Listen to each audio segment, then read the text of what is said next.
કોઈ મત અત્યારે ડીઆરએલને લઈને બની રહ્યો છે, જે પ્રકારનું તેજી આપણને આ સ્ટોકની અંદર અત્યારે શરૂઆતી જોવા મળી રહી છે?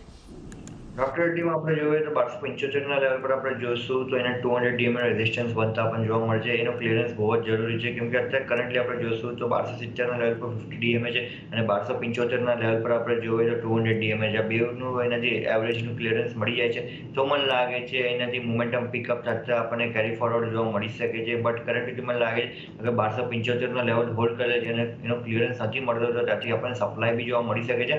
સો કરન્ટલી જે હું કહીશ કે જે કન્ફર્મેશન મળે છે એ 75 ઉપર મળશે, એ નીકળે ત્યારબાદ લોંગની પોઝિશન ક્રિએટ કરી શકાય. 1275ની ઉપર થોડું ક્લિયરન્સ મળશે એટલે ત્યારબાદ જ તમારે ખાસ કરીને અહીંયાથી કોઈપણ પ્રકારની ખરીદી માટેનો વિચાર કરવો જોઈએ, એટલે એના પર એક ખાસ તમે ધ્યાન રાખતા રહેજો.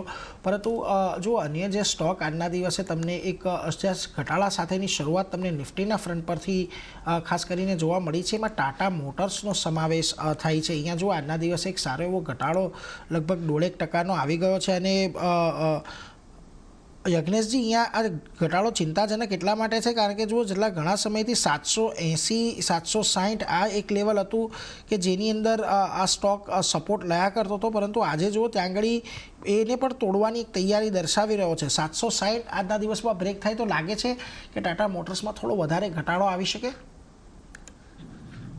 જી ડેફિનેટલી, તમે કહ્યું એ પ્રમાણે બહુ ઇમ્પોર્ટન્ટ 780 770 પાસે આપણે જોઈએ તો કન્ટિન્યુઅસલી એક સપોર્ટ બેઝ ફોર્મેશન જોવા મળી રહ્યું હતું. આજના ટ્રેડિંગ સેશનમાં આપણે એક તો ગેપ ડાઉન ઓપનિંગ સાથે શરૂઆત જોઈ છે અને પ્રીવિયસલી જે ઇમ્પોર્ટન્ટ સપોર્ટ હોલ્ડ કરી રહ્યું હતું એ પણ બ્રેક થતા જોવા મળી રહ્યા છે. ઇમ્પોર્ટન્ટ અગર રિટ્રેસમેન્ટ પણ લઈએ છીએ તો ઓલમોસ્ટ અરાઉન્ડ જે નેક્સ્ટ સપોર્ટ જે ફોર્મ થયો છે અરાઉન્ડ 730 જોવા મળી રહ્યો છે.